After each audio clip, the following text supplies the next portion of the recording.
हरे कृष्णा। भगवत गीता के 15वें अध्याय में आपका स्वागत है। और इस अध्याय का नाम है पुरुषोत्तम योग, यानी सर्वोच्च पुरुष का योग। तो पिछले अध्याय में हमने देखा प्रकृति के 3 गुणों के बारे में, और प्रकृति के 3 गुण क्या है, किस प्रकार वो हमें बांधते हैं, किस प्रकार हम उनसे मुक्त हो सकते हैं।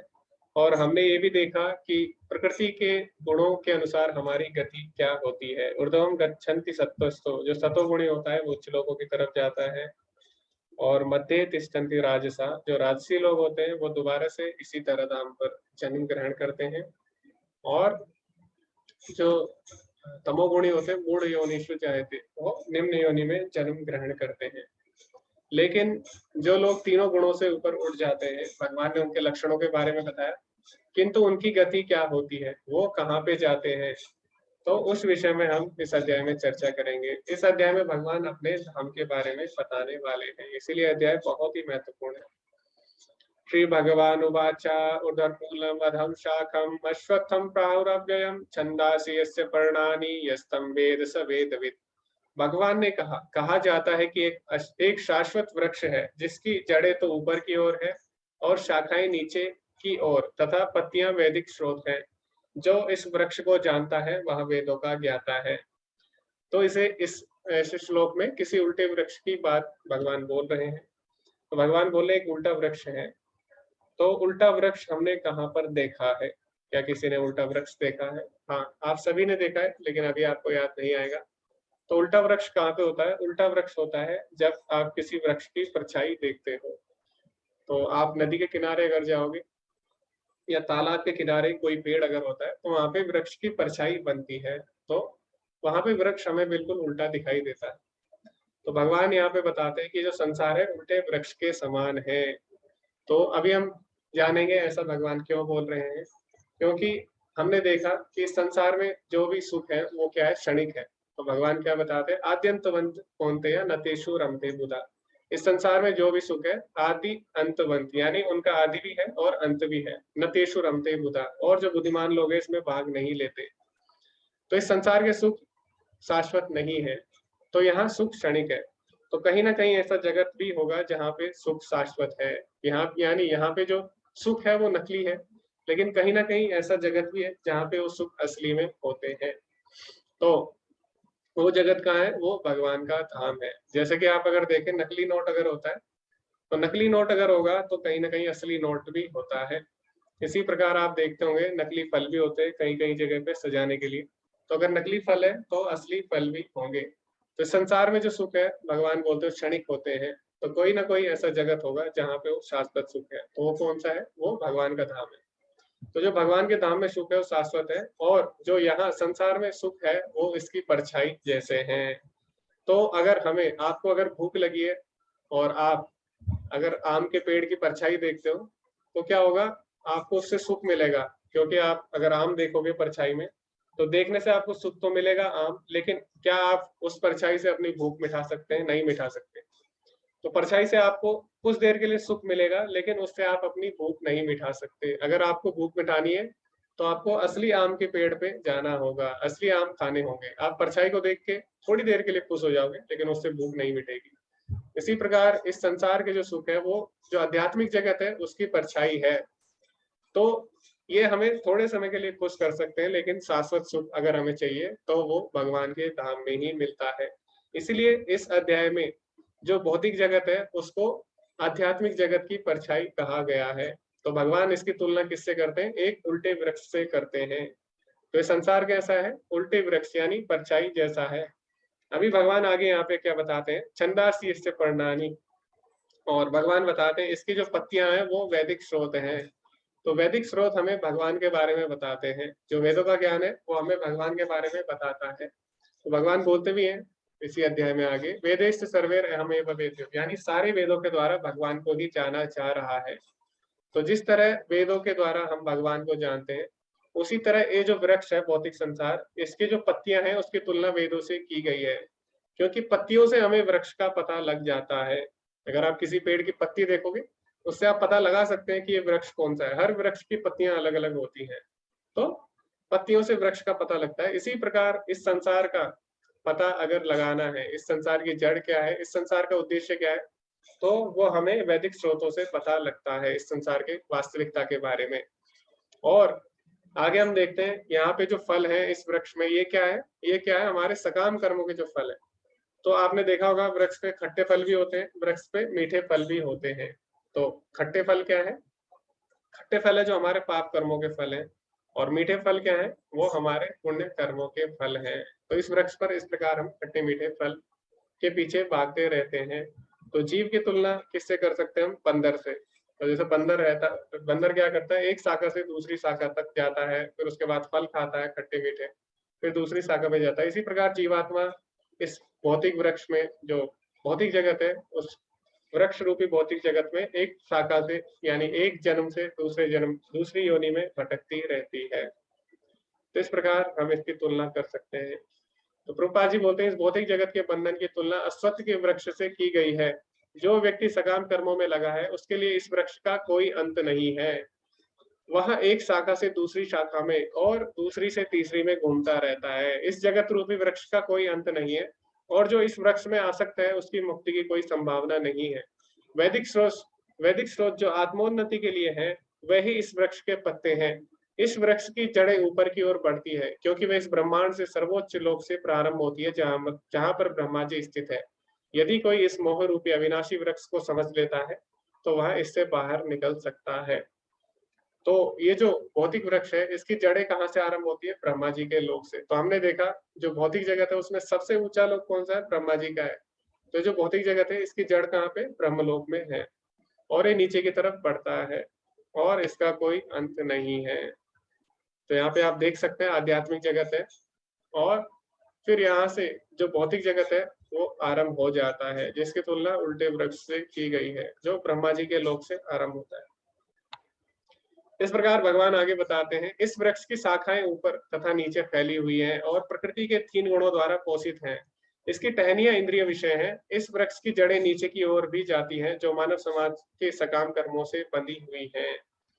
तो ये जो भौतिक संसार रूपी वृक्ष है, ये क्या है? इसको पानी कैसे मिलता है? इसको प्रकृति के 3 गुणों से पानी मिलता है, उससे ये पोषित होता है। तो जितना हम प्रकृति के 3 गुणों में बंधेंगे उतना क्या होगा? ये वृक्ष हमारे लिए और ज्यादा फैलता रहेगा, और ज्यादा हम इस वृक्ष में उलझते रहेंगे। तो इस प्रकार इसकी तुलना की गई है। लेकिन इस वृक्ष से हम बाहर कैसे निकल सकते हैं, उसका उपाय भी भगवान बताते हैं। इस प्रकार इस वृक्ष से हमें बाहर निकलना है।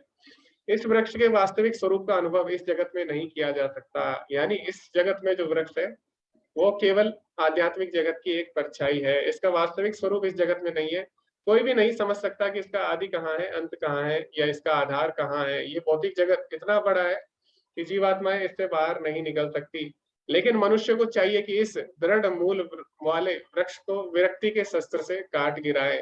तत्पश्चात उसे ऐसे स्थान की खोज करनी चाहिए जहां जाकर लौटना न पड़े, और जहां उस भगवान की शरण ग्रहण कर ली जाए जिससे अनादि काल से प्रत्येक का सूत्रपात तथा विस्तार होया आया है।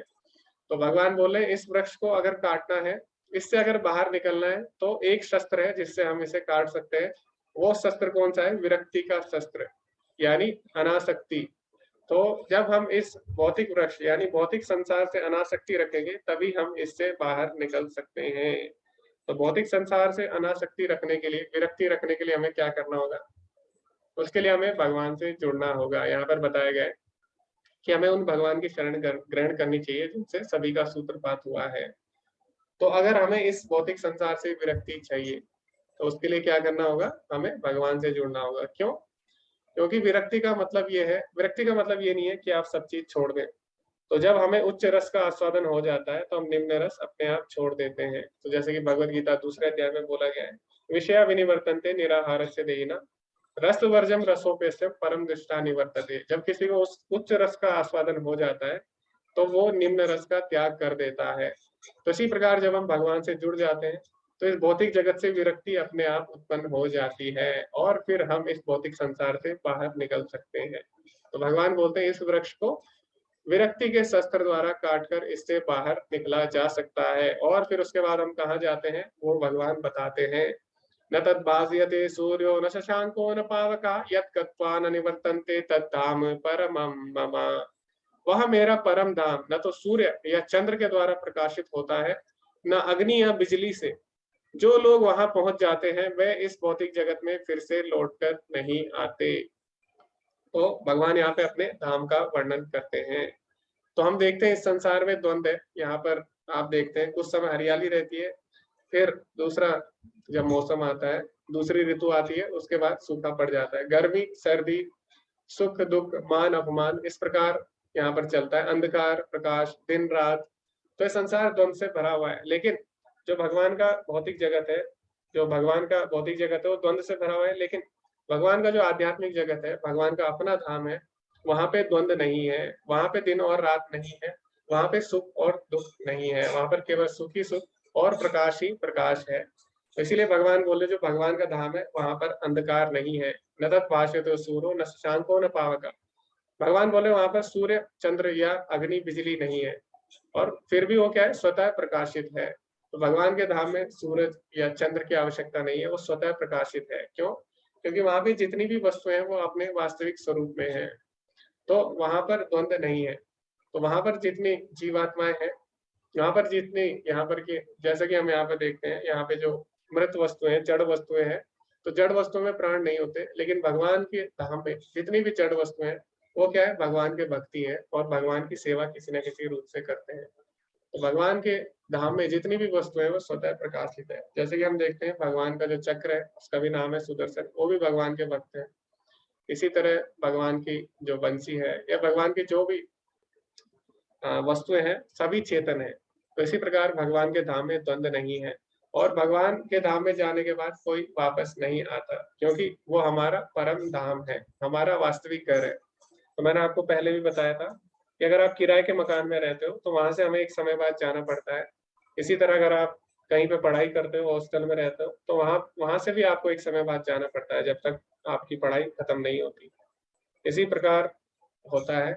इसी प्रकार अगर आप कहीं नौकरी करते हैं, सरकारी नौकरी, तो सरकारी क्वार्टर में अगर आप रहते हैं वहां से भी आपको जाना पड़ता है जब आपकी नौकरी पूरी हो जाती है। लेकिन जो आपका अपना घर है वहां से आपको कभी नहीं निकाला जाता। इसी प्रकार जो भगवान का धाम है वो हमारा अपना घर है।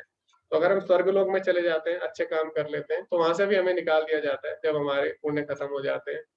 इसी प्रकार आप नर्क लोक में चले जाए या फिर आप किसी भी लोक में चले जाए, तो वहां से हमें एक समय बाद निकाल दिया जाता है। लेकिन जो भगवान का धाम है, भगवान बोलते हैं वहां पर जाकर जीवात्मा कभी भी वापस नहीं आती। यत् गत्वा न निवर्तन्ते तत् धाम परमम मम, क्योंकि वो जीवात्मा का परम धाम है।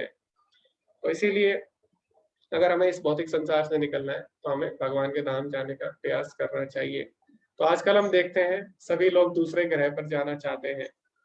तो आपने देखा होगा अभी लोग मंगल पे जाना चाहते हैं, कई लोग हैं वो चांद पे जाना चाहते हैं, कई लोगों ने जमीन भी ले ली है चांद पे।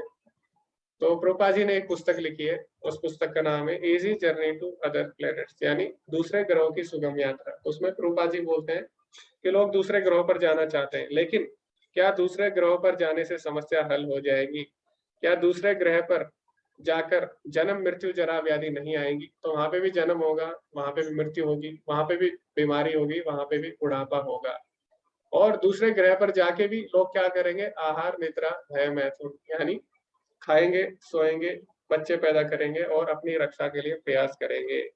तो अगर दूसरे ग्रह पर भी जाके यही करेंगे और वहां पे भी यही समस्या होगी, तो फिर दूसरे ग्रह पे जाने का क्या लाभ है?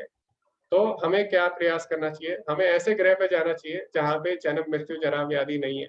तो आप सोच सकते हैं, अगर आपको अभी कोई बोले कि आपको ऐसी जगह हम घर देंगे जहाँ पे जन्म मृत्यु और जरा व्याधि, जहाँ पे बुढ़ापा नहीं है, बीमारी नहीं है, तो आप क्या करोगे? आप तुरंत ही वहां पे घर खरीदना चाहोगे, है ना?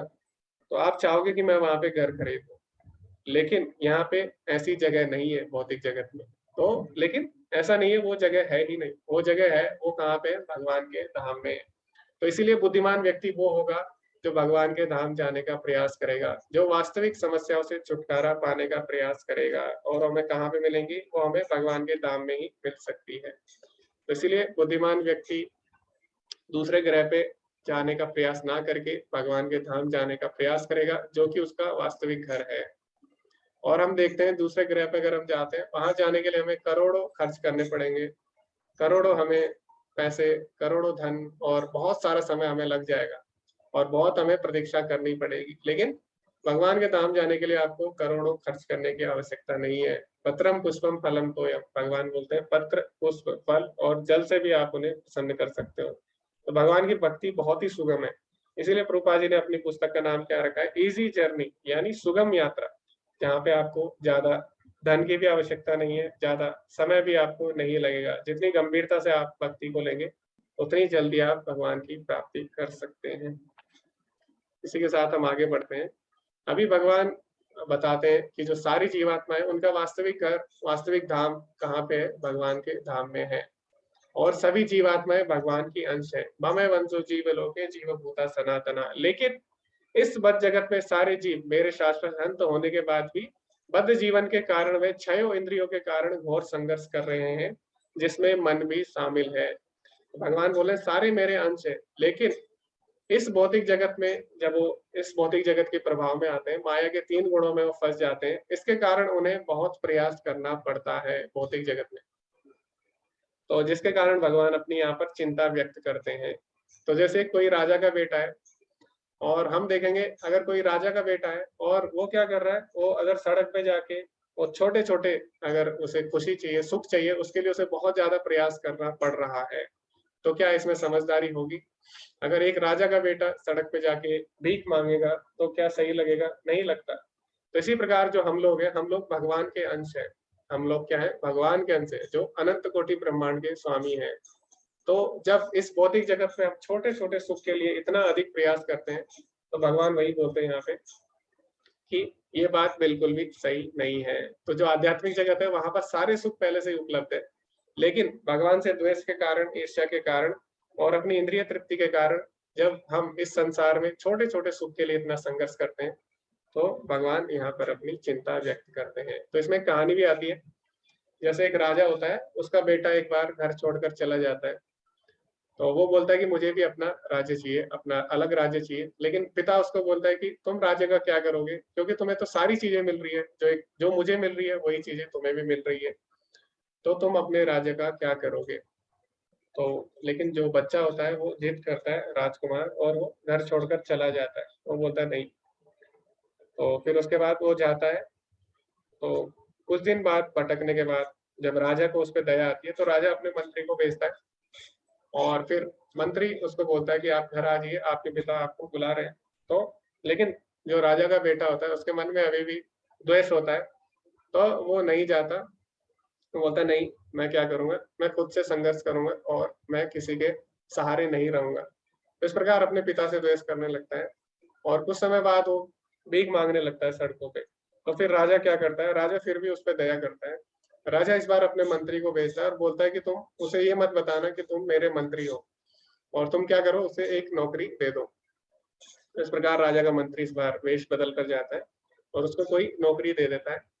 तो राजा का बेटा जो होता है वो नौकरी करने लग जाता है और बहुत संघर्ष करता है वो, और फिर जाके थोड़ा बहुत सुख उसे प्राप्त होता है। तो एक दिन उसको स्मरण आता है अचानक से कि यहाँ पे मुझे इतना संघर्ष करना पड़ रहा है छोटे छोटे सुख के लिए, लेकिन जो मेरा घर था वहां पे मेरे पिता थे, उनके साथ में अच्छे से रहता था, वो अपने हाथ से मुझे खिलाते थे और मुझे बहुत ही अधिक प्रेम करते थे।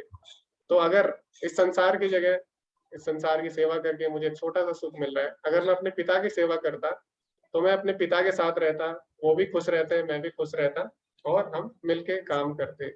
तो इस प्रकार उन्हें अपने पिता की याद आती है, लेकिन वो सोचते हैं कि शायद अब उनके पिता उन्हें स्वीकार नहीं करेंगे, क्योंकि इतना द्वेष उन्होंने अपने पिता से किया है और उनकी आज्ञा का पालन नहीं किया। फिर भी वो सोचता है कि एक बार क्यों ना मैं प्रयास करूं। तो वो प्रयास करता है, और जैसे ही वो जाता है घर पे अपने पिता से मिलने जाता है, तो देखता है कि उसके जो पिता है वो उसकी प्रतीक्षा कर रहे थे। उसके पिता पहले से ही उसकी प्रतीक्षा कर रहे थे और हाथ फैला के उसकी प्रतीक्षा कर रहे थे, और जैसे ही वो जाता है तो उनके जो पिता होते हैं उनको गले से लगा लेते हैं। इसी प्रकार जीवात्मा है, जीवात्मा जब भगवान से द्वेष करती है, अपनी इंद्रिय तृप्ति चाहती है, भगवान की सेवा नहीं चाहती, तो वो भौतिक जगत में आ जाती है। यहाँ पर छोटे छोटे सुख के लिए उसे इतना प्रयास करना पड़ता है। फिर बाद में जब उसे अनेक कष्ट मिलते हैं, तब जाकर वो जिज्ञासा करता है, और ये जिज्ञासा केवल मानव शरीर में ही वो कर सकता है। तो जैसे कि राजा अपने मंत्रियों को भेजता है क्या करने के लिए, राजकुमार की सहायता करने के लिए, उसी प्रकार हम लोग भगवान के अंश हैं और भगवान भी हम भगवान भी हमारी सहायता करने के लिए किसको भेजते हैं? भगवान अपने पार्षदों को भेजते हैं, गुरु के रूप में भेजते हैं। और भगवान क्या करते हैं? भगवान लेटर भी लिखते हैं, जैसे राजा अपने पुत्र को लेटर भी लिखता है, पत्र भी लिखता है कि आप घर आ जाओ। इसी प्रकार भगवान शास्त्रों के रूप में हमें बुलाते हैं, भगवान भगवत गीता भेजते हैं ताकि हम जान सके कि हम उनके अंश हैं और उनके धाम वापस जा सके। तो जो भगवत गीता है वो क्या है? भगवान का पत्र है हमारे लिए, जिसे हम पढ़कर हमें ज्ञात हो कि हम भगवान के अंश हैं। पिता हमस्य जगतो माता धाता पितामह, भगवान बोलते हैं भगवत गीता में। और हम क्या करें? हम भगवान से जुड़ने का प्रयास करें और अपने वास्तविक घर भगवान के धाम वापस जा सके। तो इसीलिए हमें भगवत गीता ध्यान से पढ़नी चाहिए। आगे हम बढ़ते हैं इसी के साथ। इस संसार में आगे फिर भगवान बताते हैं जो जीवात्मा है मेरा अंश है, लेकिन अपनी इंद्रिय तृप्ति के कारण वो क्या कर रहा है? छोटे छोटे सुख के लिए अनंत प्रयास उसे करने होते हैं। इस संसार में जीव अपनी देहात्म बुद्धि को एक शरीर से दूसरे में उसी तरह ले जाता है जिस प्रकार वायु सुगंधि को ले जाता है। इस प्रकार वह एक शरीर धारण करता है और फिर इसे त्याग कर दूसरा शरीर धारण करता है। तो जो जीवात्मा की इच्छाएं हैं वो उसे उसी तरह एक शरीर से दूसरी शरीर में ले जाती है जिस तरह वायु सुगंधि को ले जाती है। तो जिस प्रकार की इच्छा होगी उस प्रकार का शरीर मिलता है। इस प्रकार दूसरा स्थूल शरीर धारण करके जीव विशेष प्रकार के कान, आंख, जीभ, नाक तथा स्पर्श इंद्रियां प्राप्त करता है जो मन के चारों ओर संकुचित है। इस प्रकार वह इंद्रिय विषयों के एक विशिष्ट समुच्चय का भोग करता है। अभी क्या है? एक शरीर में सारे भोग नहीं हो सकते, तो उसके लिए विशेष इंद्रियां हर शरीर को दी जाती है जिससे हम विशेष भोग कर सके। जैसे हाथी है तो उसकी विशेष इंद्री क्या है? वो बहुत ज्यादा खा सकता है। तो अगर हमें बहुत ज्यादा खाना है तो हम उस हिसाब से हमें इंद्रियां दी जाएंगी। तो जिस प्रकार की हमारी इच्छा होती है उस प्रकार का हमें इंद्रियों का समूह मिलता है। विशेष प्रकार के कान, विशेष प्रकार की आंख।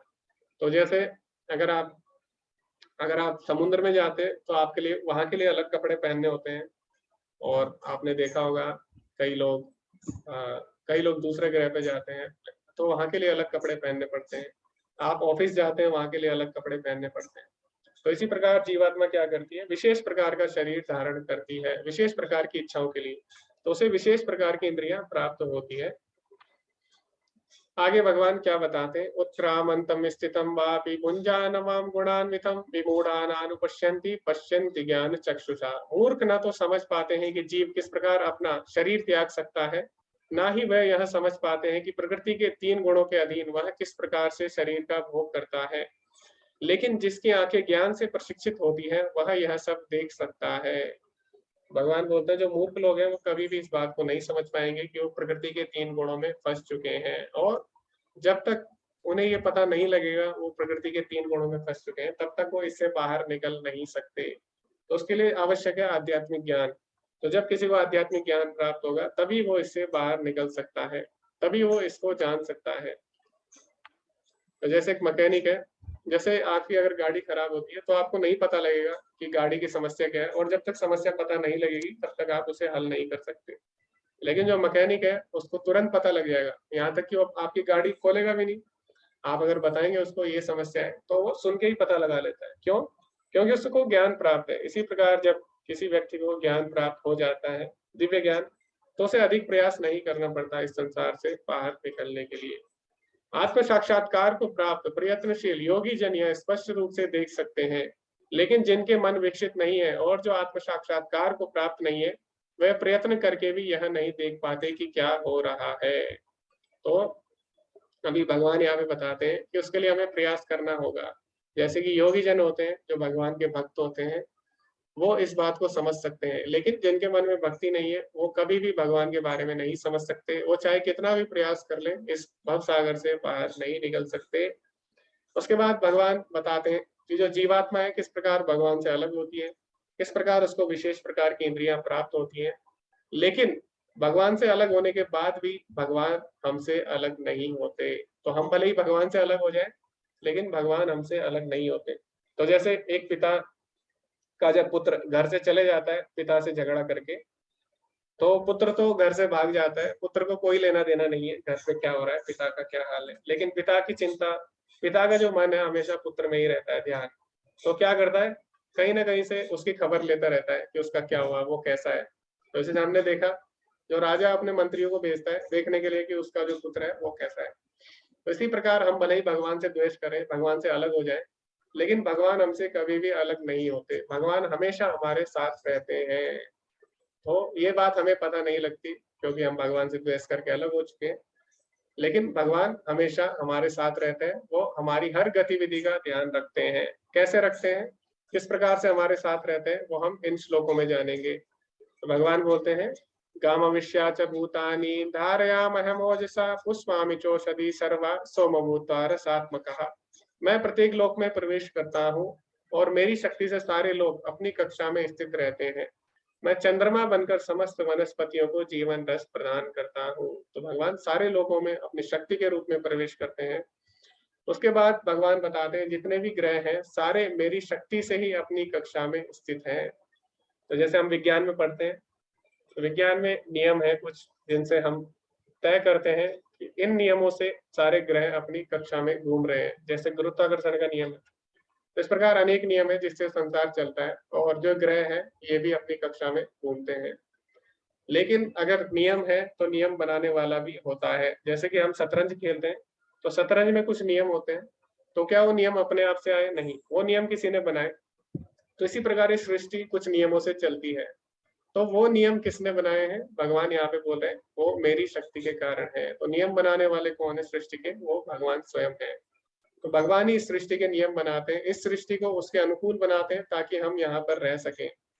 अगर आप देखें एक दिन अगर सूर्य उदय नहीं होता सही से, ठीक है, और उस समय के लिए अगर बादल रहते हैं, तो क्या होगा, उससे हमारी जलवायु बहुत ज्यादा प्रभावित हो जाएगी। तो यहाँ पर हर काम समय से हो रहा है, समय से वर्षा होती है, समय से अन्न उगता है, सब चीज समय से हो रही है। क्यों हो रही है? भगवान की शक्ति के कारण। तो भगवान हमारा इस तरह ध्यान रखते हैं। उसके बाद भगवान क्या करते हैं?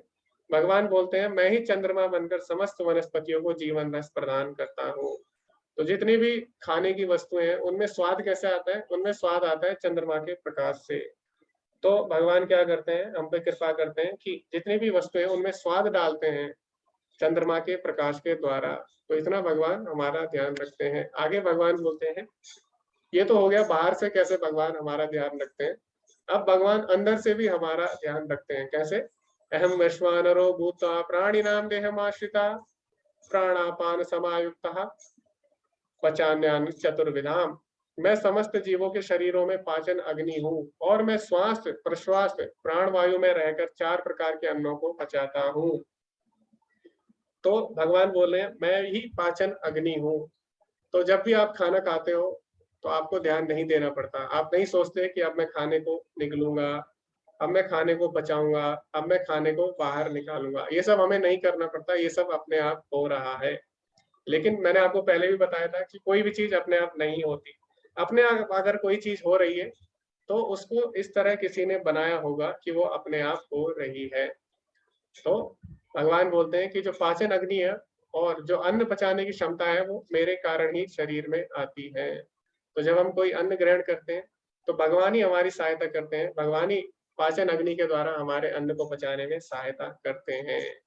तो इसलिए हमें क्या करना चाहिए? इसलिए हमें अच्छा खाना खाना चाहिए और हमें उतना ही खाना चाहिए जिससे कि हमारे शरीर को समस्या ना हो। क्यों?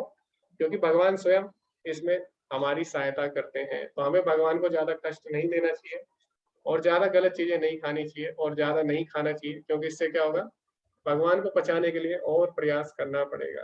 ठीक है, तो इसलिए हमें अच्छा खाना चाहिए। अगली बार जब आप खाना खाएं तो आपको ये सोचना होगा कि भगवान अंदर हमारा खाना पचा रहे हैं। तो जब हम खाना खाते हैं तो हमें ध्यान नहीं देना पड़ता, तो उस समय क्या करते हैं? भगवान हमारे खाना पचाने में सहायता करते हैं। इतनी सहायता भगवान हमारी करते हैं। उसके बाद जैसे हम सांस लेते हैं, तो आपने कभी ध्यान दिया कि हम अगर सांस लेना भूल जाए तो ऐसा नहीं होगा, सांस हमारी बंद हो जाएगी, फिर भी हमारी सांस चलती है। तो आपको सोचना नहीं पड़ता कि अब मैं सांस लूंगा, अब मैं सांस छोड़ूंगा। तो ये भी क्या हो रहा है? ये भी अपने आप हो रहा है। लेकिन नहीं, भगवान बोल रहे हैं ये भी मैं करता हूँ। मैं ही प्राण वायु में रहकर, भगवान बोलते हैं, 4 अन्नों को पचाता हूँ।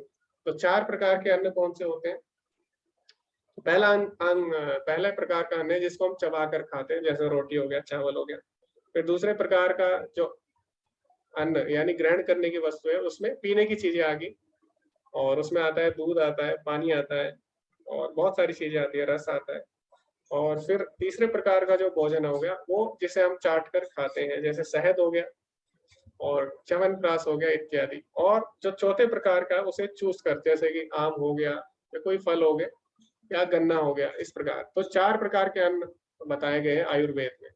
तो भगवान बोले चारों प्रकार के जो अन्न होते हैं उनको भगवान ही पचाते हैं, वही हमारी सहायता करते हैं इसमें। तो इस प्रकार हम देखते हैं भगवान बाहर से भी हमारी सहायता करते हैं, सारी चीजें हमें प्रदान करके प्रकृति के द्वारा, और हमारे शरीर में रहकर भी भगवान हमारी सहायता करते हैं। तो हम भले ही भगवान से अलग हो जाए, लेकिन भगवान कभी भी हमसे अलग नहीं होते और हमारा पूरा ध्यान रखते हैं। आगे भगवान बताते हैं, सर्वस्य चाहम हृदय सन्निविष्टो मत्ता स्मृति ज्ञानम अपोहनम चा वेदैश्च सर्वैरहमेव वेद्यो वेदांत कृत वेद विद एव चाहम। मैं प्रत्येक जीव के हृदय में आसीन हूँ और मुझसे ही स्मृति ज्ञान तथा विस्मृति होती है। मैं ही वेदों के द्वारा जानने योग्य हूँ, निसंदेह मैं वेदांत का संकलन करता तथा समस्त वेदों का जानने वाला भी हूँ। तो इस श्लोक पे हम चर्चा करेंगे, तो आप सभी तैयार रहिए। तो यहाँ पर भगवान क्या बोल रहे हैं उसको हम समझेंगे। तो भगवान इस प्रकार हमारा ध्यान रखते हैं, ये हमने चर्चा की। उसके बाद भगवान बोलते हैं, मैं सबके हृदय में परमात्मा रूप में सबके साथ रहता हूँ।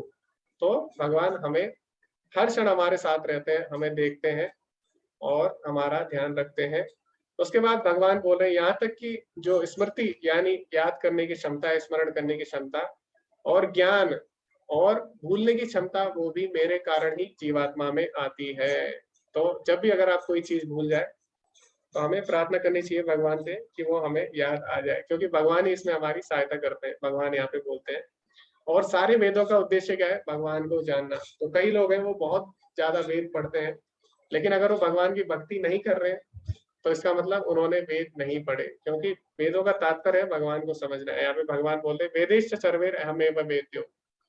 और इसी प्रकार हम देखते हैं हमारे शास्त्रों में भी आता है, आदि अंत्य से मध्य से सर्वत्र हरि गीयते, यानी जितने भी शास्त्र है सभी में भगवान का गुणगान हुआ है। तो अगर कोई वेद पढ़ के भगवान की भक्ति नहीं करता तो यानी वो वेदों के तात्पर्य को नहीं समझ पाया, क्योंकि वेदों का उद्देश्य है भगवान को जानना। और भगवान आगे बोलते हैं, वेदांत का संकलन करता भी भगवान ही है। वेदों को अच्छी तरह जो जानता है समस्त प्रकार से, वो भी भगवान ही है। तो इस प्रकार हम समझते हैं। अभी यहाँ पे एक प्रश्न आता है कि भगवान बोलते हैं स्मृति ज्ञान मेरे कारण आता है, यानी याद करने की क्षमता और जो ज्ञान है वो मेरे कारण ही जीवात्मा को आता है। लेकिन भगवान यहाँ पे बोल रहे हैं भूलने की क्षमता भी मेरे कारण ही आती है।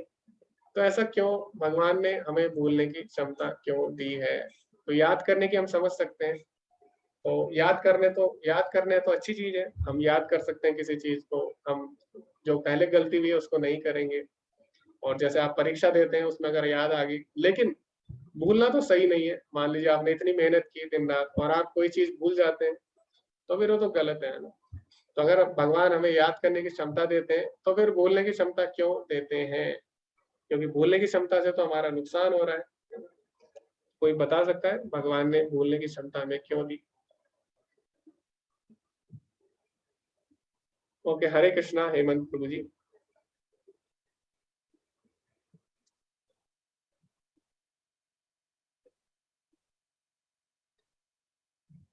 हरे कृष्णा हेमंत प्रभु जी, आप अनम्यूट कर सकते हैं, आपकी स्क्रीन पे आएगा अनम्यूट का ऑप्शन।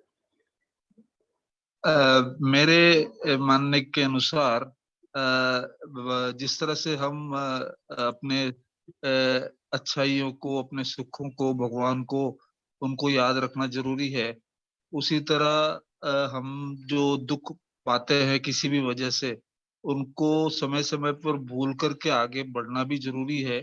इसीलिए भगवान हमें भूलने की भी क्षमता देता है और याद करने की भी, ऐसा मेरा मानना है। जी जी जी, बहुत ही अच्छा उत्तर दिया आपने। अभी हम आगे बढ़ते हैं, तो हम सबकी राय जानेंगे, विशेषकर से जो लोग पहली बार कोर्स को कर रहे हैं उनसे हम पहले सुनेंगे, और जो लोग बहुत ही कम जिनको अवसर मिल पाता है उनसे हम पहले सुनेंगे। हरे कृष्णा अभिलाषा माता जी। हरे कृष्णा प्रभु जी। जी मुझे लगता है कि भूलने की क्षमता भी अपने आप में बहुत ज्यादा आवश्यक है, क्योंकि अगर हम सारी चीजों का स्मरण रखेंगे, सब कुछ याद रखेंगे, तो हमारे दिमाग में या दिल में हमेशा वही सब चीजें रहते रहेंगी और जो हम अच्छा करना चाहते हैं, प्रभु भक्ति करना चाहते हैं या कुछ अच्छे कर्म करना चाहते हैं, तो उसमें उलझ के रह जाए, मतलब इसमें उलझ के रह जाएंगे तो उसके तरफ हमारा ध्यान ही नहीं जाएगा। मतलब भूलते जाते हैं तो we have space to learn ना, और चीजें याद कर सकते हैं। जी जी जी माता जी, बिल्कुल सही आपने बोला, क्योंकि हमारी जो इंद्रियां हैं उनकी एक सीमा है, तो इसी तरह हमारी जो बुद्धि है उसकी भी एक सीमा है समझने की। तो हम हर चीज याद रखेंगे तो नई चीज हम नहीं सीख पाएंगे। जी, ये भी अच्छा उत्तर था। ओके, अभी हम चैट में पढ़ेंगे। चैट में वेद प्रभु जी भी यही बोल रहे हैं, अगर हमारे साथ कुछ बुरा होता है तो हम भूल नहीं पाते, जिसके कारण बहुत ही दुख आता है जीवन में। और कबीर प्रभु जी बोल रहे हैं प्रकृति के अनुकूल है इसीलिए। जी, ओके, तो इस पे हम चर्चा करते हैं अभी। तो आपने देखा होगा कई लोग होते हैं उनके साथ कुछ बुरा होता है, तो वो लोग क्या करते हैं, वो लोग फिर रात को सो नहीं पाते। अभी वो लोग, उन लोगों को बार बार वही चीजें याद आती है, फिर इसके कारण क्या होता है, वो लोग कुछ दवाइयां लेते हैं सोने की, और इसके कारण वो उसके आदी हो जाते हैं। फिर कुछ समय बाद वो दवाई भी काम करना बंद कर देती है। इससे वो लोग बहुत ही ज्यादा चिंता में, डिप्रेशन में आ जाते हैं, और कई लोग गलत काम भी कर बैठते हैं। तो अगर भगवान ने हमें भूलने की क्षमता दी है, तो वो भी क्या है, वो भी हमारे लिए एक वरदान है। तो भगवान हमारे पिता है, और पिता जो भी करता है हमेशा अपनी जो पुत्र है उसके भलाई के लिए ही करता है। इसीलिए भगवान ने अगर हमें कोई भी क्षमता दी है तो वो हमारे कल्याण के लिए है। तो भले ही वो भूलने की क्षमता है, तो अभी हमें लगे कि हाँ भगवान ने ऐसा क्यों किया, अगर हमें याद रहता तो हम लोग अच्छा कर सकते थे जीवन में, लेकिन ऐसा नहीं है। तो भूलने की क्षमता भी एक तरह से हमारे लिए वरदान है। और कई लोग बोलते हैं कि अगर हमें अपना पिछला जन्म याद आ जाता तो फिर क्या होता, हम भगवान की भक्ति करते हैं, है ना, लेकिन ऐसा नहीं है। तो कई लोग बोलते हैं हमें क्यों नहीं पिछला जन्म याद आता, किसी को क्यों याद आ जाता है। तो ऐसा होता है कि अगर मान लीजिए आपको याद आ भी गया पिछला जन्म, तो जरूरी नहीं आप भगवान की भक्ति ही करोगे, क्योंकि मान लीजिए पिछले जन्म में आपकी जो इच्छा रह गई अधूरी, जिसके कारण आपका दोबारा जन्म हुआ, तो आप क्या करोगे, आपको अगर याद आ गया आप वहीं से प्रयास करोगे उस इच्छा को पूरी करने का। तो जैसे हमें पता है अभी जो भी गलत काम होता है उसका गलत परिणाम होता है, ये सभी को पता है। तो क्या इसका मतलब ये है कि हमें पता है गलत काम का गलत परिणाम होता है, तो क्या हम अच्छे काम करना आरंभ कर देंगे? नहीं, इससे अच्छे काम करना हम आरंभ नहीं कर देते, फिर भी लोग गलत काम करते रहते हैं। तो अगर आपको पता लग गया पूर्व जन्मों के जो हम गलत काम है उसके परिणाम आ रहे, तो जरूरी नहीं है उससे हम अच्छे काम करने आरंभ कर देंगे। ठीक है, तो ये हमें समझना होगा। इसीलिए भगवान ने अगर भूलने की क्षमता दी है, तो क्या है, एक तरह से भगवान ने हमें एक नया अवसर दिया है कि हम दोबारा से जो है अच्छी जो चीजें उनका स्मरण रख पाए, अच्छी चीजें जीवन में जोड़े, और इस तरह हम आगे बढ़ पाए, भगवान की प्राप्ति कर सके। क्योंकि अगर हम पुरानी चीजों से आसक्त रहेंगे तो क्या होगा, आप कभी भी आगे नहीं बढ़ पाएंगे जीवन में। मान लीजिए पिछले जन्म में किसी ने, पिछले जन्म में मान लीजिए अभी कोई आपका मित्र है, और आपको पता लगा पिछले जन्म में उसने क्या किया था, आपको मारा था, या मान लीजिए कोई आपका परिवार वाला है, कोई आपके माता पिता है, आपको पता लग गया कि पिछले जन्म में उन्होंने आपके साथ कुछ गलत किया था। तो अभी क्या होगा, अभी आप उन्हें अपने माता पिता की तरह नहीं देखोगे, अभी आप उनसे द्वेष करने लगोगे, और इस तरह आपका जो जीवन है बहुत ही बुरा हो जाएगा। आपको जब पुरानी चीजें याद आएंगी तो आप सुखी नहीं रह पाओगे। तो इसीलिए भगवान ने अगर हमें विस्मृति दी है, यानी अपोहनम अगर भगवान ने दिया है, तो वो भी हमारे लिए एक वरदान है। तो ये हमें समझना होगा। अभी आगे भगवान बताते हैं जीव दो प्रकार के होते हैं, च्युत और अच्युत। भौतिक जगत में प्रत्येक जीव च्युत यानी क्षर होता है, और आध्यात्मिक जगत में प्रत्येक जीव अच्युत कहलाता है। इन दोनों के अतिरिक्त एक परम पुरुष परमात्मा है जो साक्षात अविनाशी है, और जो तीनों लोकों में प्रवेश करके उनका पालन कर रहा है। तो इस संसार में हम कोई भी उपाधि ले लें, उससे हमें एक दिन गिरना पड़ता है, वो उपाधि हमेशा नहीं रहती। तो अगर आप राष्ट्रपति भी बन जाते हो इस संसार में, इस संसार में नहीं, हाँ, अगर आप इस देश के भी राष्ट्रपति बन जाते हो, तो क्या होगा, आप हमेशा नहीं रहोगे, कुछ साल बाद नया राष्ट्रपति बनेगा। तो इस संसार में जो भी पद है वो क्या है, च्युत। च्युत मतलब होता है हमेशा नहीं रहते, कुछ समय बाद उसे उस पद से हटना होता है। लेकिन भगवान के धाम में ऐसा नहीं है। भगवान के धाम में जो प्राणी है वो अच्युत रहता है, यानी जो पद उसे प्राप्त होता है वो हमेशा बना रहता है। क्यों? क्योंकि वो उसका वास्तविक पद है। तो जैसे आप स्कूल में जाते हैं या आप विद्यालय में जाते हैं, वहां पे आप स्टूडेंट हैं, तो स्टूडेंट हैं, लेकिन क्या आप वहाँ पे स्टूडेंट रहेंगे? हमेशा नहीं। जब आपकी पढ़ाई पूरी हो जाएगी फिर आप वहाँ के स्टूडेंट नहीं रहेंगे उस स्कूल के। इसी तरह जब आपकी नौकरी लगेगी, वहां पे आप बॉस रहेंगे या कुछ भी आप काम करते हैं वहां पे आप मालिक होंगे, लेकिन जैसे ही आपकी नौकरी चली जाएगी आपका वो पद भी छीन लिया जाएगा। लेकिन अपने घर में क्या है, अपने घर में आप पुत्र हो या पति हो या पत्नी हो, कोई भी हो, वो पद आपका हमेशा बना रहेगा, है ना, क्योंकि वो आपके घर का पद है। इसी प्रकार इस संसार में जितने भी पद हैं वो क्या है, च्युत है, यानी वहां से हमें एक दिन गिरना पड़ता है, वो हमेशा नहीं रहते। इस संसार की जो भी उपाधियां हैं, कोई बोलता है मैं इस राज्य से हूँ, कोई बोलता है मैं इस देश का हूँ, या कोई बोलता है मैं इस समुदाय का हूँ, तो वो हमेशा नहीं रहने वाला, ठीक है, वो क्या है, च्युत है। तो हमारा जो वास्तविक संबंध है वो भगवान से है। तो भगवान से जो हमारा संबंध है वो शाश्वत है, उस पद से हम कभी नहीं गिरते। तो इसी प्रकार यहाँ पे दो प्रकार के हमारे पद की बात होती है, और इससे ऊपर जो है उनको भगवान बोला जाता है। तो आगे भगवान क्या बताते हैं, यस्मात् अक्षरम मतीतो अहम अक्षरादपि चोत्तमा अतो अस्मि लोके वेदे च प्रथिता पुरुषोत्तमा। चूंकि मैं क्षर तथा अक्षर यानी च्युत और अच्युत दोनों के परे हूँ, और चूंकि मैं सर्वश्रेष्ठ हूँ, अतः मैं इस जगत में तथा वेदों में परम पुरुष के रूप में विख्यात हूँ। तो भगवान बोलते हैं वेदों में जो भगवान की स्तुति की गई है किसके रूप में की गई है, परम पुरुष के रूप में की गई है, जो कि क्षर और अक्षर दोनों से परे हैं। तो वेदों में हम देखते हैं भगवान की अनेक नामों में उनकी स्तुति ना करके उन्हें उनके अनेक गुणों में स्तुति हुई है, जैसे कि अनादि, अनंत, अखंड, अछेद, अभेद, इस तरह के शब्द भगवान के लिए प्रयोग हुए हैं, और उसी में एक शब्द है पुरुषोत्तम। तो भगवान बोले वेदों में जो पुरुषोत्तम शब्द जिसके लिए प्रयोग हुआ है वो मैं ही हूँ। तो इस तरह सारे देवी देवता जो है भगवान की सेवा करते हैं, भगवान का नाम लेते हैं और भगवान को पुरुषोत्तम रूप में जानते हैं। यो मामेव सम्मूढ़ो जानाति पुरुषोत्तमा स सर्वविद भाजति माम सर्वभावेन भारता। जो कोई भी मुझे संशय रहित होकर पुरुषोत्तम भगवान के रूप में जानता है वह सब कुछ जानता है। अतः हे भरत पुत्र, वह व्यक्ति मेरी पूर्ण भक्ति में रत रहता है। तो जिसे भगवान के विषय में ज्ञान हो जाता है, जो जानता है कि भगवान ही हमारे स्रोत है, भगवान ही वास्तव में हमारे पालन करता है, तो वो क्या करता है, स्वाभाविक रूप से भगवान की भक्ति में लग जाता है और भगवान को प्राप्त करता है। तो इस अध्याय में भगवान ने क्या बताया, इति गुह्यतमं शास्त्रम इदम उक्तम मया नघ एत बुद्ध्वा बुद्धिमान स्यात् कृतकृत्यस्य भारता। हे अनक, यह वैदिक शास्त्रों का सार्वधिक गुप्त अंश है जिसे मैंने अब प्रकट किया है। जो कोई इसे समझता है वह बुद्धिमान हो जाएगा और उसके प्रयास पूर्ण होंगे। तो भगवान ने जो अभी का अध्याय है उसको क्या बोला, सर्वाधिक गुप्त अंश, यानी ये जो अध्याय है बहुत ही गुप्त है, लेकिन भगवान ने इसे हमारे लिए प्रकट किया है ताकि हम भगवान के नाम वापस जा सके और हमें पता लग सके कि हमारा वास्तविक घर क्या है। तो इसे भगवान ने गुप्त क्यों बोला है ये हम चर्चा करेंगे। तो जैसे राष्ट्रपति होता है या प्रधानमंत्री होता है, उसके बारे में सबको पता होता है, वो ऑफिस में क्या करता है, जब वो बाहर जाते हैं सबके साथ किस प्रकार का व्यवहार करते हैं, क्या करते हैं, लेकिन अपने घर में वो क्या करते हैं वो बहुत ही कम लोग जानते हैं। तो जो घर की बातें होती है वो बहुत ही गुप्त होती है, तो उसके बारे में कोई नहीं बताता। तो इसीलिए इस अध्याय में भगवान ने क्या किया, भगवान ने बताया अपने धाम के बारे में, जो कि हमारा वास्तविक घर है, वो किस प्रकार है, तो भगवान ने उसके बारे में बताया। क्यों हम वहां से आए वो भी भगवान ने बताया। किस प्रकार हम वहां पे लौट सकते हैं वो भी इसमें भगवान ने बताया। तो इसमें भगवान ने क्या किया, अपने घर के बारे में हमें बताया।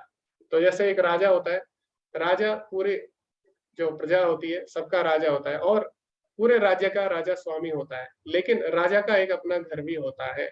इसी प्रकार भगवान अनंत कोटि ब्रह्मांड के स्वामी है, लेकिन भगवान का अपना धाम भी है, ठीक है।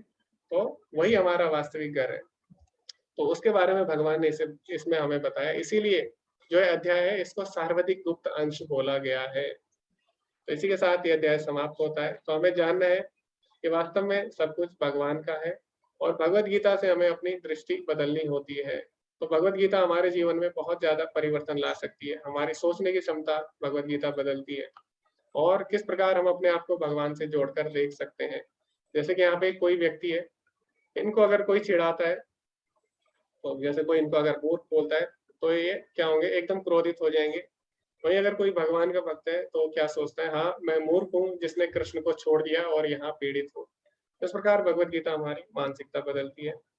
अब कोई व्यक्ति है वो बोलता है मेरे पास इतना पैसा है, मैं सुपर टैलेंटेड हूँ, तो एक दिन क्या होता है, उसे सब चीज जब त्यागने का समय आता है तो बहुत ही चिंता से ग्रसित हो जाता है। लेकिन वही भगवान के भक्त हैं, उन्हें पता है सब कुछ भगवान का है, तो क्या बोलते हैं, मेरे पास जो भी है वो कृष्ण का ही है। तो इस प्रकार वो भ्रम से मुक्त रहता है और हमेशा प्रसन्न रहता है। इसी प्रकार हम लोग इस संसार में अपने परिवार से बहुत ज्यादा आसक्त हो जाते हैं और ना तो हम अपना उद्धार कर पाते हैं, ना उनका उद्धार कर पाते हैं। तो वास्तव में हमें समझना होगा कि जो जितने भी हमारे संबंध है वो क्या है, क्षणिक है। वास्तविक संबंध हमारा भगवान से है, तो हमें प्रयास करना चाहिए कि हम सभी को भगवान से जोड़े। तो अगर आपको वास्तव में किसी का कल्याण करना है, वास्तव में अगर आप किसी से प्रेम करते हैं, तो हमें चाहिए कि हम उसे भगवान से जोड़े। तो अगर कोई अपने परिवार से प्रेम करता है तो उसे चाहिए कि उसे भगवान से जोड़े, क्योंकि वो भी क्या है, वो भी भगवान के ही अंश है। इस प्रकार हमें दृष्टि बदलनी होगी भगवत गीता पढ़ने के बाद। तो सच्चा रिश्ता किसका है, सबसे भगवान से है, तो सभी को भगवान से जोड़ने का प्रयास करना चाहिए। तो अगर आप अपने परिवार से वास्तव में प्रेम करते हैं तो आपको भी प्रयास करना चाहिए उन्हें भी भगवान से जोड़े। तो यहाँ पर इसी के साथ ये अध्याय समाप्त होता है। प्रभुपा जी बोलते हैं, जहाँ भी भक्ति होती है वहां भौतिक कलमश नहीं रहता। भगवत भक्ति तथा स्वयं भगवान एक है, क्योंकि दोनों आध्यात्मिक है। भक्ति परमेश्वर की अतरंगा शक्ति के भीतर होती है। भगवान सूर्य के समान है और अज्ञान अंधकार है। जहाँ सूर्य विद्यमान है वहां अंधकार का प्रश्न ही नहीं उठता। अतएव जब भी प्रमाणिक गुरु के मार्गदर्शन के अंतर्गत भक्ति की जाती है तो अज्ञान का प्रश्न ही नहीं उठता। तो यहाँ पर दो चीजें हैं, एक ज्ञान है, एक अज्ञान है। तो जहाँ पे ज्ञान होता है वहां पे अज्ञान नहीं होता। तो ज्ञान हमें कैसे प्राप्त होगा, ज्ञान हमें गुरु से प्राप्त होता है भगवान के विषय में। तो जब भगवत प्राप्ति हो जाती है तो अज्ञान जीवन से दूर हो जाता है, और जीवन में जितने भी कष्ट आते हैं वो अज्ञानता के कारण आते हैं, जितने भी भय आते हैं वो सब अज्ञानता से ही होते हैं। तो जब हम भगवान से जुड़ जाते हैं तो हम सारे कष्टों से मुक्ति पा सकते हैं। तो यहाँ पे तुलना की गई है भगवान की सूर्य से। तो चैतन्य चरितामृत में भी एक श्लोक आता है, कृष्ण सूर्य सम होए माया अंधकार, जहाँ कृष्ण तहाँ नहीं मायरा अधिकार। तो बोला गया है जहाँ पे जो कृष्ण है वो सूर्य के समान है, और जहाँ पे सूर्य होता है वहां पे अंधकार नहीं होता। इसी प्रकार जहाँ पे कृष्ण होते हैं वहां पे माया नहीं होती, वहां पे माया के तीन गुण हमें सताते नहीं है। तो इसीलिए हमें प्रयास करना चाहिए भगवान से जुड़ने का। और वो कैसे होगा, गुरु की कृपा से। गुरु हमें वो दिव्य चक्षु देते हैं जिससे हम भगवान को देख सकते हैं। तो हम प्रार्थना भी करते हैं, ओम अज्ञानतिमिरान्धस्य ज्ञानांजनशलाकया चक्षुरुन्मीलितं येन तस्मै श्री गुरुवे नमः। तो गुरु हमें दिव्य चक्षु देते हैं जिससे हम भगवान को समझ सकते हैं, भगवान को देख सकते हैं। प्रत्येक व्यक्ति को चाहिए कि इस कृष्ण भावनामृत को ग्रहण करे और बुद्धिमान तथा शुद्ध बनने के लिए भक्ति करे। जब तक कोई कृष्ण को इस प्रकार नहीं समझता और भक्ति में प्रवृत्त नहीं होता, तब तक सामान्य मनुष्य की दृष्टि में कोई कितना बुद्धिमान क्यों ना हो, वह पूर्णतः बुद्धिमान नहीं है। तो जैसे कि भगवान ने यहाँ पे बोला, वेदेश्च सर्वैर अहमेव वेद्यो। तो वेदों का उद्देश्य है भगवान को जानना। अब जो हमारे वेद है उसमें भौतिक ज्ञान भी है और उसमें आध्यात्मिक ज्ञान भी है, तो दोनों तरह का ज्ञान है।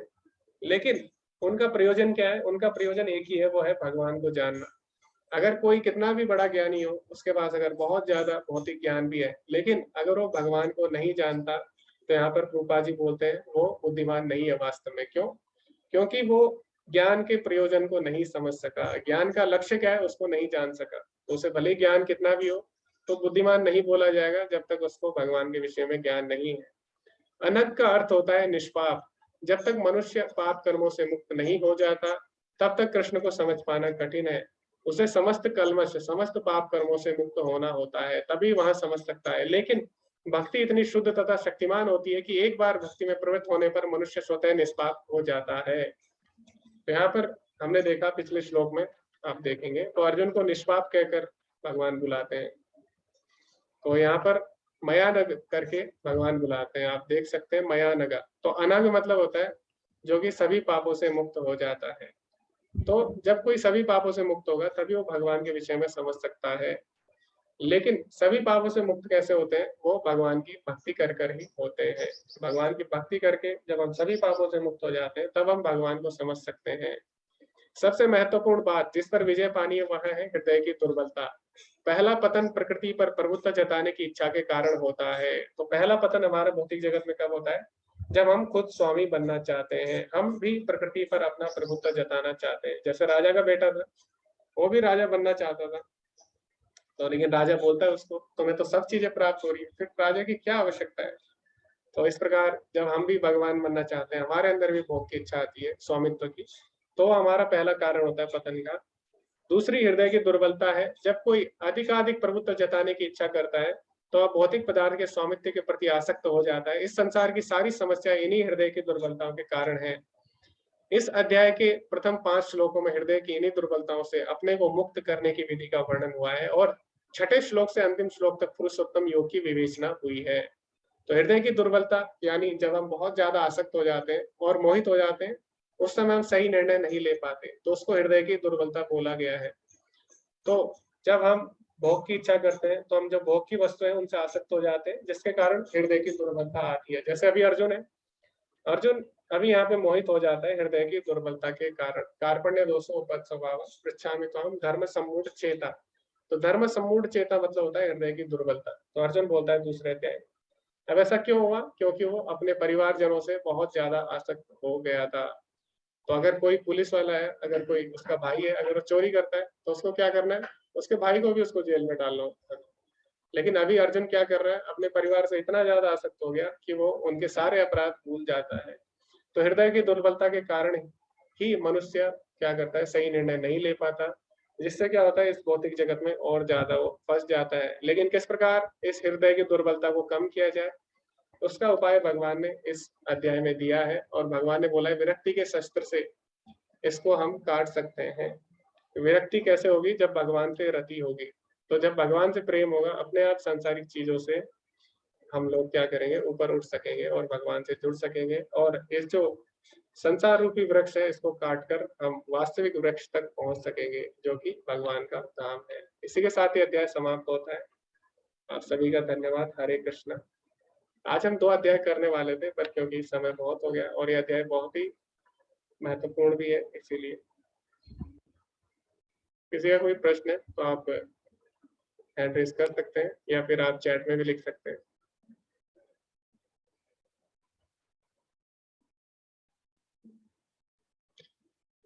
ओके, प्रभु जी बोल रहे हैं कि कलयुग में संन्यास वर्जित है, तो इस अभी लोग संन्यास क्यों ग्रहण कर रहे हैं? तो प्रभु जी 2 तरह के संन्यास होते हैं।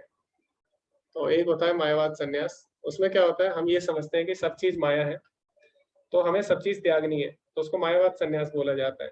तो उसमें व्यक्ति क्या करता है? एकांत स्थान पर चले जाता है, हिमालय पे चले जाते हैं, कई लोग हरिद्वार चले जाते हैं। तो इस प्रकार का जो संन्यास है वो कलयुग में वर्जित है, क्योंकि ये कर पाना बहुत ही कठिन है आजकल के समय में। क्योंकि आजकल जो डिस्ट्रक्शन है, यानी जो आजकल भटकाने की प्रवृत्ति है, वो बहुत ज्यादा है। कलयुग के जीव ये नहीं कर पाएंगे। तो जो दूसरा संन्यास है उसको युक्त वैराग्य बोलते हैं। युक्त वैराग्य मतलब होता है सारी चीजों को भगवान की सेवा में लगाना। तो पहला संन्यास था, उसमें हम सारी चीजें त्याग देते हैं माया समझ के। दूसरा जो संन्यास है उसमें हम सोचते हैं कि सारी चीजें भगवान की है, इसीलिए हम इन्हें कैसे त्याग सकते हैं, हमें क्या करना चाहिए? इनको भगवान की सेवा में लगाना चाहिए। तो उसको युक्त वैराग्य बोला गया है। तो जो वैष्णव संन्यास होता है वो क्या होता है? युक्त वैराग्य होता है। तो वो कुछ चीज छोड़ते नहीं है, बल्कि सारी चीजें भगवान से जोड़ते हैं। तो कलयुग में जो संन्यास वर्जित है, या फिर शास्त्रों में जो बताया गया है कलयुग में जिस प्रकार का संन्यास वर्जित है, वो पहला वाला संन्यास वर्जित है, मायावाद संन्यास। युक्त वैराग्य वर्जित नहीं है। ओके, सेकंड लेवल में क्या होगा? सेकंड लेवल में जो हम श्लोक इसमें सारे नहीं कर पाए, आपने देखा होगा कुछ कुछ श्लोक ही हम इसमें करते हैं, मुख्य मुख्य श्लोक। तो सेकंड लेवल में आप सारे श्लोक पढ़ सकते हैं अच्छे से। सतीश प्रभु जी बोल रहे हैं, तब हम क्यों जॉब और पैसे के पीछे भागते हैं? By birth we have to pray God. जी प्रभु जी, हाँ, ऐसा नहीं है। अगर हम पैसा धन अगर हमें कमाते भी हैं, लक्ष्मी, तो हमें लक्ष्मी को भगवान की सेवा में लगाना चाहिए, क्योंकि लक्ष्मी तो भगवान की सेवा ही करती है। तो लक्ष्मी को अगर आप नारायण के बिना चाहेंगे, तो लक्ष्मी का वाहन क्या होता है? उल्लू। और उल्लू अशुभ माना जाता है। तो अगर आप केवल लक्ष्मी चाहेंगे, तो लक्ष्मी उल्लू के साथ आएगी, है ना। और इस तरह हम देखते हैं, अगर कोई केवल पैसे के पीछे भागता है तो उसके जीवन में अंत में दुखी आता है। लेकिन अगर हम भगवान को चाहेंगे, तो भगवान के साथ लक्ष्मी स्वयं आती है, बिना उल्लू के। तो इसीलिए हमें लक्ष्मी के साथ नारायण को भी चाहना चाहिए। तो लक्ष्मी कमाना, पैसा कमाना कोई गलत बात नहीं है, लेकिन उन्हें हम कहाँ लगा रहे हैं वो हमें ध्यान देना होगा।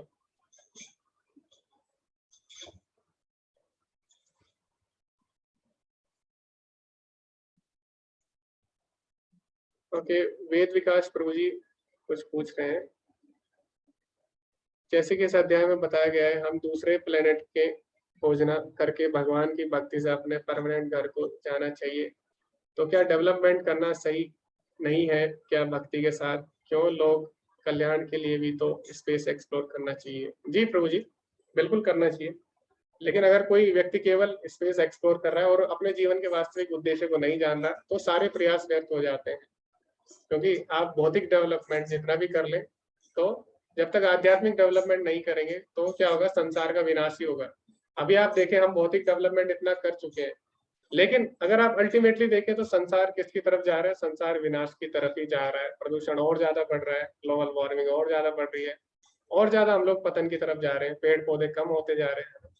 तो अगर केवल हम भौतिक डेवलपमेंट पर ही ध्यान दें तो इससे क्या होगा, पृथ्वी का शोषण होगा, और अंत में हम भले ही डेवलप हो जाए लेकिन आने वाली पीढ़ी को हम दुख ही देंगे। तो अगर कोई व्यक्ति आध्यात्मिक प्रगति कर लेता है तो उससे सबको शाश्वत सुख दे सकता है। ठीक है, केवल भौतिक डेवलपमेंट से हमारा डेवलपमेंट नहीं हो सकता, दोनों डेवलपमेंट करने होंगे। तो अगर कोई स्पेस पे जाना चाहता है, इसमें कोई भी बुरी बात नहीं है, लेकिन उसे समझना होगा कि ऐसे स्पेस में भी जाए जो उसका वास्तविक घर है। तो दोनों पे हमें ध्यान देना होता है, तो केवल भौतिक डेवलपमेंट पे भी नहीं। ठीक है, और हमें प्रयास करना है भौतिक डेवलपमेंट भी हम आध्यात्मिक मार्ग में आगे बढ़ने के लिए उपयोग करें। जैसे कि अभी हम जूम मीटिंग कर रहे हैं, तो ये भी क्या है, ये भी तभी संभव हो पा रही है क्यों? क्योंकि टेक्नोलॉजी है। लेकिन इस टेक्नोलॉजी का उपयोग हम क्यों कर रहे हैं? भगवान से जुड़ने के लिए कर रहे हैं, तो इसीलिए गलत नहीं है। तो गलत कोई भी चीज नहीं है जब तक वो हमें भगवान से अलग नहीं करती। तो माँ या मतलब जो नहीं है, तो जो चीज भगवान से नहीं जोड़ती वो माया है, जो चीज भगवान से जब हम उसे जोड़ देते हैं तो आध्यात्मिक बन जाती है। ओके, निर्मल प्रभु जी बोल रहे हैं मुंडन कैसे करवाते हैं? मशीन यूज होती है उस तरह। ओके, दोनों यूज होते हैं प्रभु जी। अगर आप नाई के पास जाएंगे तो पहले वो क्या करेगा, मशीन से करेगा, उसके बाद और फाइन करने के लिए उस तरह से करेगा। तो हमारे शास्त्रों में भी बोला गया, ईशोपनिषद अगर आप पढ़ेंगे उसमें बोला गया है, विद्या च विद्याम च यस्तद्वेद उभयं च अविद्या मृत्युम तीर्थ विद्या अमृत अश्नुते। तो उसमें बोला गया विद्या और अविद्या यानी सांसारिक ज्ञान और भौतिक ज्ञान को हमें साथ साथ सीखना चाहिए।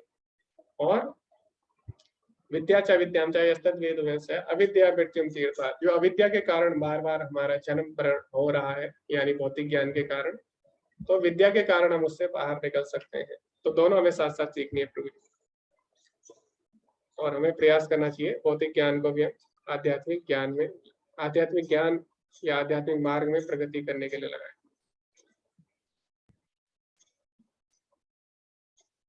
ओके, रवि प्रभु जी बोल रहे हैं कि इस समय पूरा संसार आतंकवाद से परेशान है, तो क्या नाम स्मरण से हम इस परेशानी का हल मिल सकता है? जी प्रभु जी, बिल्कुल मिल सकता है। तो भगवान का नाम लेंगे, आप भगवान के धाम जाएंगे और वहां पे आतंकवादी नहीं होंगे। ये एक तरीका है, क्योंकि संसार में हमेशा द्वैत रहेगा, द्वंद रहेंगे, अच्छे लोग भी रहेंगे, बुरे लोग भी रहेंगे। तो आप सतयुग में भी अगर देखें तो सतयुग में भी बुरे लोग थे, त्रेता युग में भी बुरे लोग थे, द्वापर युग में। तो जितना हो सके हमें प्रयास करना चाहिए ऐसी गतिविधियां ना हो। इसका मतलब ये नहीं है कि हम इनको कंट्रोल ना करें, लेकिन अगर हमें वास्तव में इनसे छुटकारा चाहिए पूरी तरह से, तो केवल भगवान की भक्ति के द्वारा ही मिल सकता है।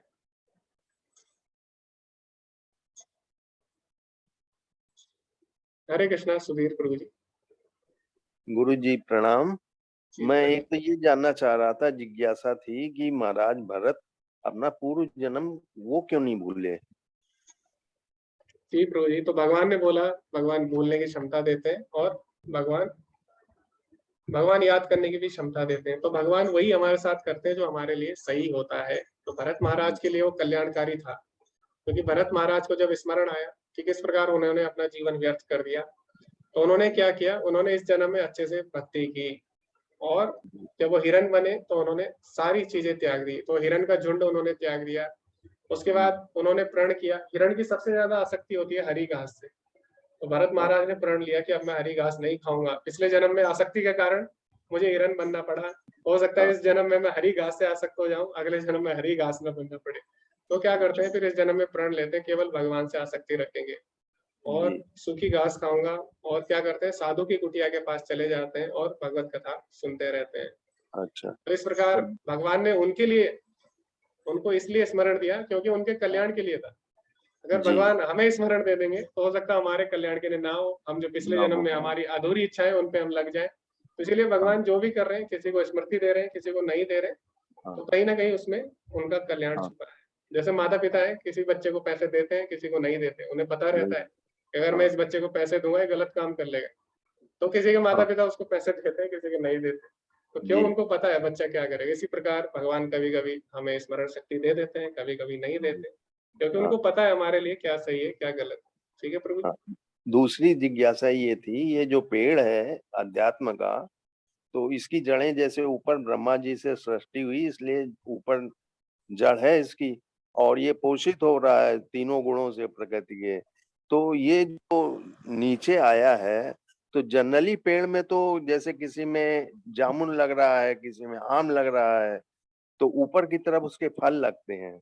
तो इस पेड़ में ऊपर की तरफ, मतलब जो नीचे की तरफ आ रहा है, उसमें गलत योनियां ही क्यों दिखाई दे रही हैं?